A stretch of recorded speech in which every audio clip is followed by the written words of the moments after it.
आखिरकार बांकीपुर क्यों हार गई बीजेपी?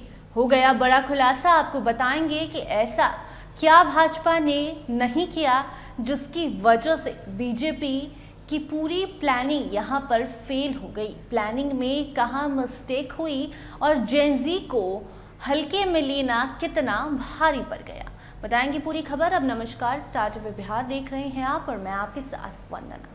बांकीपुर सीट बीजेपी हार गई। 30 साल पुरानी सीट जिस पर राष्ट्रीय अध्यक्ष की नज़र थी, राष्ट्रीय अध्यक्ष की वो सीट थी, लेकिन अब वो भाजपा के हाथ से जा चुकी है। कई सारी वजहें बताई जा रही हैं इसके पीछे। कोई सम्राट चौधरी को दोषी कह रहा है, कोई नितिन नवीन अच्छे से इस सीट को नहीं संभाल पाए, अपने लोगों को एकजुट नहीं कर पाए और ऐसे में उनके कारण ये सीट चली गई, कोई कह रहा है। तो कोई नीतीश कुमार अगर मुख्यमंत्री रहते तो बीजेपी की ये सीट बच सकती थी, ऐसी बातें कर रहा है। लेकिन इसी बीच आप ऐसे तबके को नहीं इग्नोर कर सकते जिसने इस बांकीपुर उपचुनाव में बेहद ही ज़्यादा अहम भूमिका निभाई है। जो आपको बता दें कि आधे से ज़्यादा जो वोट है वो छिटक गया बीजेपी का।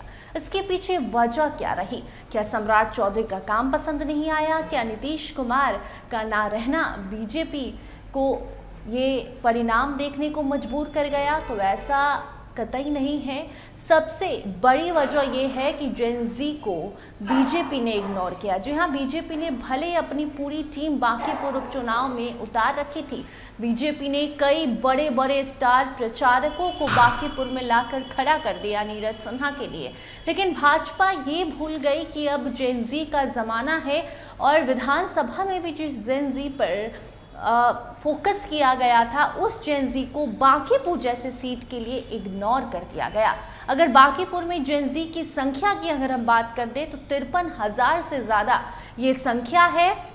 जेन वाई की संख्या जो है 96,000 से ज़्यादा है और जेन जी की संख्या 53,419 है एग्जैक्ट अगर बात करें। ऐसे में जेन जी होते कौन है ये भी आप जान लीजिए। तो 97 के जन्मे 2012 तक के जो लोग होते हैं वो जेन जी कहलाते हैं। अगर उम्र की बात करें तो 18 से 29 साल के जो युवा होते हैं वो जेन जी कहलाते हैं। वहीं 30 से 39 साल के जो युवा होते हैं वो जेन वाई कहलाते हैं। ऐसे में जेन वाई 96,000 और जेन जी 53,000 की संख्या में बांकीपुर में हैं। और ऐसे में इन युवाओं को नाराज़ करना, क्योंकि नीरज सिन्हा एक ऐसे कैंडिडेट थे जिन्हें ना खुद से सही से बोलना आता था, सही से नेता की तरह जवाब देना आता था। उन्हें बांकीपुर में करना क्या है ये नहीं पता था, बांकीपुर में हुआ क्या है ये नहीं पता था।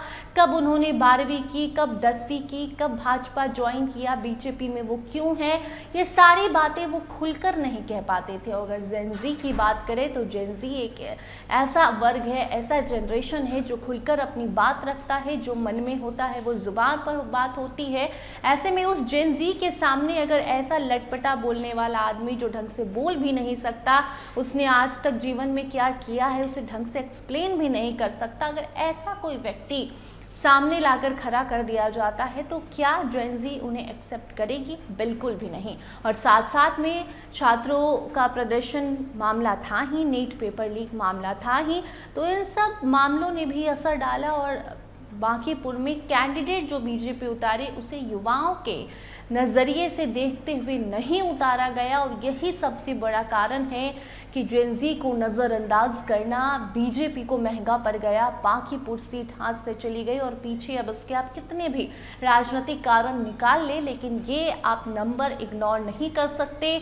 53,000 जो जेन जी हैं वो क्यों छिटके, वो क्यों बीजेपी से उनका मोह भंग हो गया, इसके पीछे भी बीजेपी को समीक्षा करनी चाहिए।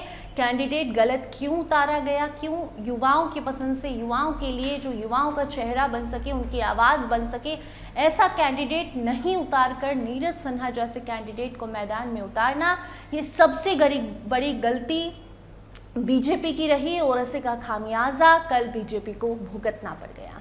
बाकी इस खबर पर आपकी क्या राय है कमेंट सेक्शन में ज़रूर बताइए। देखते रहिए स्टार टीवी बिहार। धन्यवाद।